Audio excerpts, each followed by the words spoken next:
नमस्कार,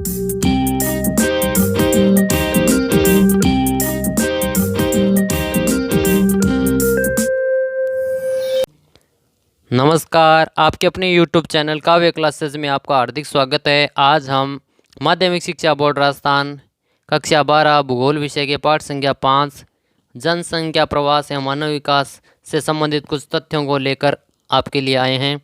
संयुक्त राष्ट्र संघ के अनुसार प्रवसन एक प्रकार की भौगोलिक या स्थानिक प्रवासियता है जो एक भौगोलिक इकाई तथा दूसरी भौगोलिक इकाई के मध्य देखने को मिलती है, जिनमें रहने का मूल स्थान अथवा पहुंचने का स्थान दोनों भिन्न भिन्न होते हैं।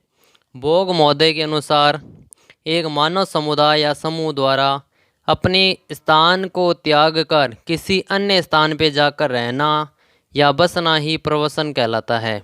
प्रवास के प्रकार उत्प्रवास पढ़ते हैं। सबसे पहले स्थानांतरण की वह प्रक्रिया जिसके द्वारा एक स्थान से मनुष्य दूसरे स्थान को जाते हैं, जैसे कि यूरोप से उत्तर अमेरिका, दक्षिण अमेरिका, ऑस्ट्रेलिया आदि देशों में गमन हुआ है।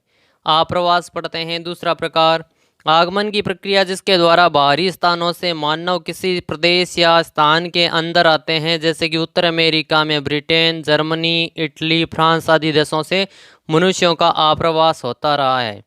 मानव प्रवास के पक्ष पढ़ते हैं। प्रत्येक जनसंख्या प्रवास के 5 मुख्य पक्ष होते हैं। पहला पक्ष है देश पक्ष, जिसमें एक देश से दूसरे देश के बीच में होने वाला प्रवास आता है। दूसरा है काल पक्ष, जिसमें प्रवास की समयावधि को शामिल किया जाता है।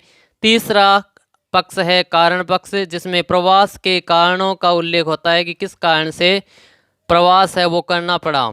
संख्या पक्ष आता है चौथा। प्रवासित लोगों की संख्या होती है जिसमें कि कितने लोगों ने किस क्षेत्र में प्रवास किया है।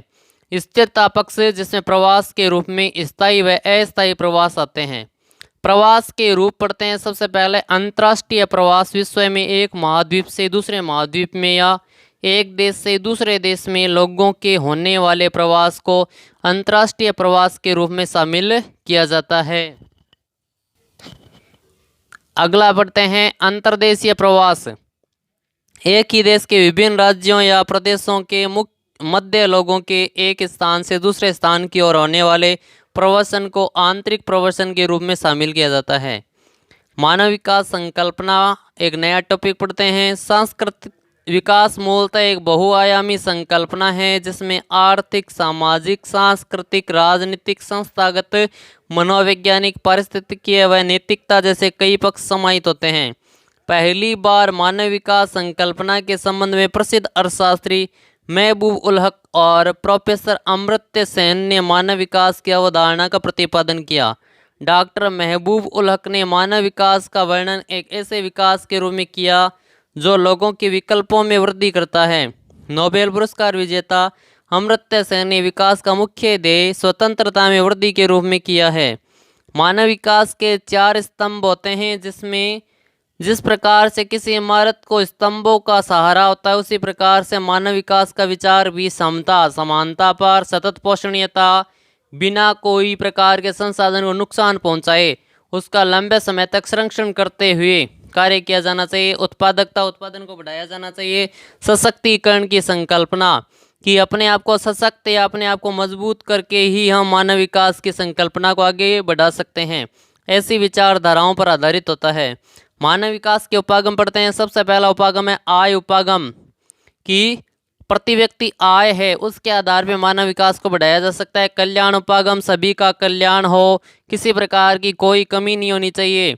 न्यूनतम आवश्यकता उपागम, सभी प्रकार की न्यूनतम आवश्यकताओं की पूर्ति होनी चाहिए। क्षमता उपागम, क्षमता उपागम को बढ़ाने का कार्य भी किया जाना चाहिए। मानव विकास सूचकांक, संयुक्त राष्ट्र विकास कार्यक्रम UNDP United Nation Development Programme ने 1990 में प्रकाशित प्रथम मानव विकास प्रतिवेदन में लोगों के विकल्पों को परिवर्तित करने की प्रक्रिया को मानव विकास के रूप में परिभाषित किया है। वर्ष 2015 में भारत का मानव विकास सूचकांक में 131वां स्थान रहा है। मानव विकास सूचकांक का अंतर्राष्ट्रीय प्रारूप, वर्ष 2013 की मानव विकास रिपोर्ट के अनुसार 186 देशों के लिए मानव विकास सूचकांक की गणना की गई। उनमें से अति उच्च मानव विकास 47 देशों में, उच्च मानव विकास 47 देशों में, मध्यम विकास 47 तथा निम्न मानव विकास 35 देशों में पाया गया है। भारतीय मानव विकास सूचकांक। भारत में विभिन्न राज्यों में केरल 0.70 सर्वोच्च स्थान पर है। इसके बाद में दिल्ली, हिमाचल प्रदेश, गोवा और पंजाब राज्य आते हैं, जबकि बिहार, ओडिशा और छत्तीसगढ़ जैसे राज्य देश में सबसे नीचे आते हैं। 0.983 का स्कोर मानव विकास का उच्च स्तर माना जा सकता है। 0.268 का स्कोर मानव विकास का निम्नतम स्तर माना जा सकता है। समता उपागम। इस उपागम का संबंध प्रोफेसर अमर्त्य सेन से जुड़ा हुआ है। आधारभूत आवश्यकता उपागम पढ़ते हैं। इस उपागम की मूल रूप से अंतर्राष्ट्रीय श्रम संगठन ILO इंटरनेशनल लेबर ऑर्गेनाइजेशन ने प्रस्तावित किया था। इसमें 6 न्यूनतम आवश्यकताएं जैसे कि स्वास्थ्य, शिक्षा, भोजन, जलापूर्ति, स्वच्छता और आवास की पहचान की गई थी। मानव विकास सूचकांक और गरीबी सूचकांक UNDP द्वारा प्रयुक्त मानव विकास मापन के 2 महत्वपूर्ण सूचकांक है। भूटान विश्व का एक अकेला देश है जिसने सकल राष्ट्रीय प्रसन्नता GNH को देश की प्रगति का आधिकारिक माप घोषित किया है। श्रीलंका, ट्रिनिडाड व टोबैगो की छोटी अर्थव्यवस्था होने के बावजूद भी मानव विकास सूचकांक भारत से ऊंचा रहा है। मानव विकास की औसत उपलब्धियों को सरल संश्लिष्ट सूचकांक द्वारा मापा जाता है। सूचकांक का मान 0 से 1 के बीच रहता है। अब मानव विकास सूचकांक 2018 के अनुसार कुछ तथ्यों के बारे में चर्चा करते हैं। सबसे पहले पढ़ते हैं मानव विकास सूचकांक 2018 की दृष्टि से सर्वोच्च स्थान रखने वाले देश की। सर्वोच्च स्थान नॉर्वे का होता है 2018 की रिपोर्ट के अनुसार, जिसका मानव विकास सूचकांक होता है 0.954 और सबसे निम्नतम स्थान है वो नाइजर देश का होता है, जिसका अनुपात होता है 0.377।